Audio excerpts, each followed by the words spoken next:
And I will say it's very easy to speak truth from this podium when you have a president who is implementing policies that are wildly popular with the American people, and that's exactly what this administration is doing. It's correcting the lies and the wrongs of the past 4 years, many of the lies that have been told to your faces in this very briefing room.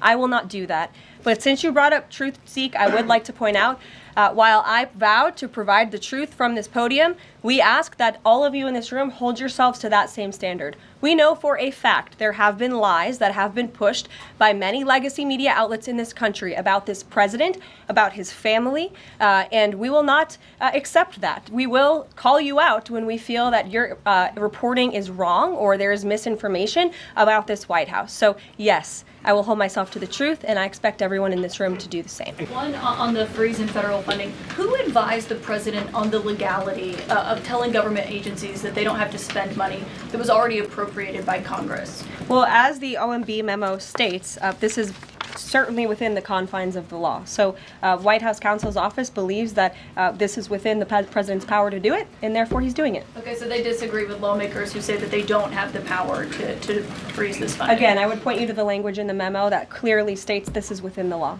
And all that happened on Friday night. The administration fired several inspectors general without giving Congress the 30-day legally required notification that they were being fired. I think only 2 were left at DHS and the DOJ. And then yesterday we saw several prosecutors, I believe 12, fired from the Justice Department who worked on the investigations into the president. As you know, they are career prosecutors, therefore they are afforded civil service protections. How is the administration deciding which laws to follow and which ones to ignore? So it is the belief of this White House and the White House counsel's office that the president was within his executive authority to do that. He is the executive of the executive branch, and therefore he has the power to fire anyone within the executive branch that he wishes to. There's also a case that went before the Supreme Court in 2020, Scala Law LLC versus the Customs, Bureau Protection. I would advise you to look at that case, and that's the legality that this White House was resting on. So you're confident that if they bring lawsuits against you, those prosecutors who were fired, that they will succeed? We will win in court, and yes. Did he personally direct this, given they worked on the classified documents investigation and the election interference investigation? This was a memo that went out by the Presidential Personnel Office, and the president is the leader of this White House, so yes. Yes, Caroline.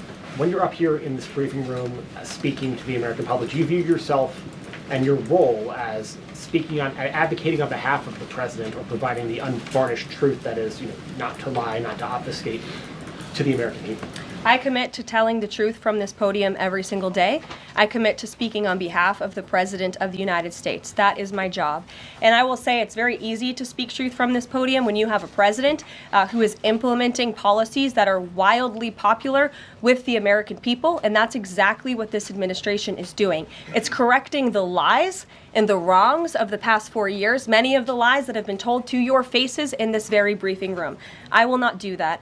But since you brought up Truth Seek, I would like to point out, while I vowed to provide the truth from this podium, we ask that all of you in this room hold yourselves to that same standard. We know for a fact there have been lies that have been pushed by many legacy media outlets in this country about this president, about his family, and we will not accept that. We will call you out when we feel that your reporting is wrong or there is misinformation about this White House. So yes, I will hold myself to the truth, and I expect everyone in this room to do the same. And Caroline, just on a substantive question, yesterday the White House Office of Management and Budget directed across the board freeze, with some exceptions for individual assistance, we understand, to federal grants. It's caused a lot of confusion around the country among Head Start providers, among providers services to homeless veterans, Medicaid providers, states saying they're having trouble accessing the portal.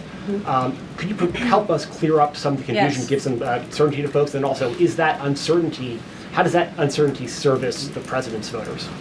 Well, I think there's only uncertainty in this room amongst the media. There's no uncertainty in this building. So let me provide the certainty and the clarity that all of you need. This is not a blanket pause on federal assistance and grant programs from the Trump administration. Individual assistance, that includes, I'm not naming everything that's included, but just to give you a few examples, Social Security benefits, Medicare benefits, food stamps, welfare benefits, assistance that is going directly to individuals will not be impacted by this pause. And I want to make that very clear to any Americans who are watching at home who may be a little bit confused about some of the media reporting. This administration, if you are receiving individual assistance from the federal government, you will still continue to receive that. However, it is the responsibility of this president and this administration to be good stewards of taxpayer dollars. That is something that President Trump campaigned on. That's why he has launched DOGE, the Department of Government Efficiency, who is working alongside OMB. And that's why OMB sent out this memo last night, because the president signed an executive order directing OMB to do just this. And the reason for this is to ensure that every penny that is going out the door is not conflicting with the executive orders and actions that this president has taken. So what does this pause mean? It means no more funding for illegal DEI programs. It means no more funding for the Green New scam that has cost American taxpayers tens of billions of dollars. It means no more funding for transgenderism and wokeness across our federal bureaucracy and agencies. No more funding for Green New Deal social engineering policies. Again, people who are receiving individual assistance, you will continue to receive that. And President Trump is looking out for you by issuing this pause because he is being good steward of your taxpayer dollars. Thanks, Caroline. Sure. How long is this pause going to last, and how is the Trump administration recommending that organizations that rely on federal funding make payroll, pay their rent in the meantime? It is a temporary pause, and the Office of Management and Budget is reviewing the federal funding that has been going out the door. Again, not for individual assistance, but for all of these other programs that I mentioned. I also spoke with the incoming director of OMB this morning, and he told me to tell all of you that the line to his office is open for other federal government agencies across the board, and if they feel that programs are necessary and in line with the president's agenda, then the Office of Management and Budget will review those policies. I think this is a very responsible measure. Again, the past 4 years, we've seen the Biden administration spend money like drunken sailors. It's a big reason we've had an inflation crisis in this country, and it's incumbent upon this administration to make sure, again, that every penny is being accounted for honestly. Why impose this pause with so little notice? Why not give organizations more time to plan for the fact that they are about to lose, in some cases, really crucial federal funding, at least for a period of time? There was notice. It was the executive order that the president signed. There's also a freeze on hiring, as you know, a regulatory freeze, and there's also a freeze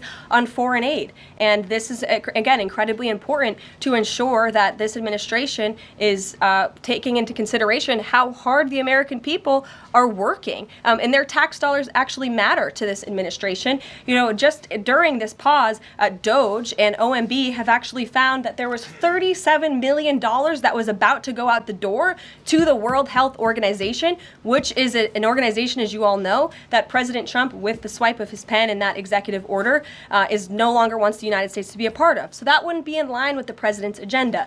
DOGE and OMB also found that there was about to be 50 million taxpayer dollars that went out the door to fund condoms in Gaza. That is a preposterous waste of taxpayer money. So that's what this pause is focused on, being good stewards of tax dollars. And so this doesn't Jennifer. affect Meals on Wheels or Head Start or disaster aid? Again, it does not affect individual assistance that's going to Americans. To follow up on Nancy, do you think there will be a list of who is affected and how much money is affected? How will these contractors and organizations know if they are actually having their funding frozen?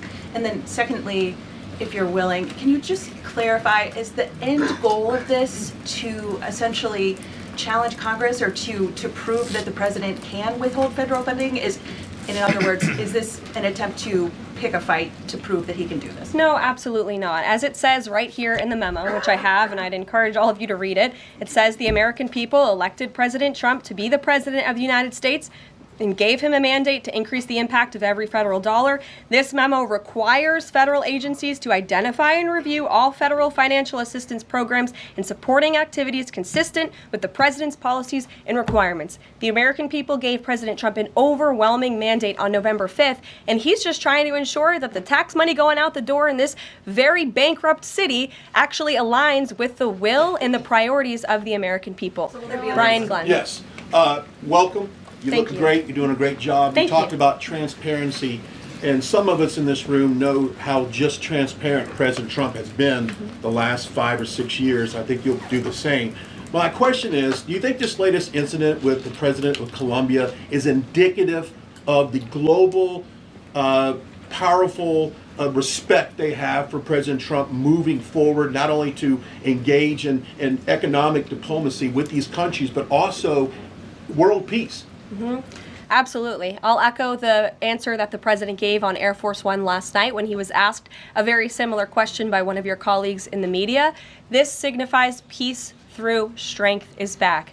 And this president will not tolerate illegal immigration into America's interior. And he expects every nation on this planet, again, to cooperate with the repatriation of their citizens who illegally entered into our country and broke America's laws. Won't be tolerated. And as you saw, the Colombian government quickly folded and agreed to all of President Trump's demands. Flights are underway once again. Deanna. 2 questions on deportations, if I may. President Trump had said on the campaign trail that he would deport pro-Hamas students who are here on visas. And on his first day in office, he signed an executive order that said, quote, "The U.S. must ensure that admitted aliens and aliens otherwise already present in the U.S. do not bear hostile attitudes towards its citizens, culture, government, institutions, or founding principles." So should we take this executive order as Trump saying he would be open to deporting those students who are here on visas but, hold pro-Hamas sympathies?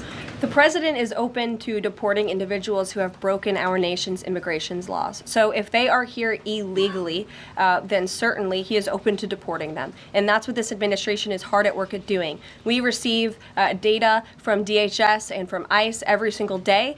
From what we hear on the ground, ICE agents are feeling incredibly empowered right now because they actually have a leader in this building who is supporting them in doing their jobs that they were hired to do, which is to detain, arrest, and deport illegal criminals who have invaded our nation's borders over the past 4 years. That's what the president is committed to seeing.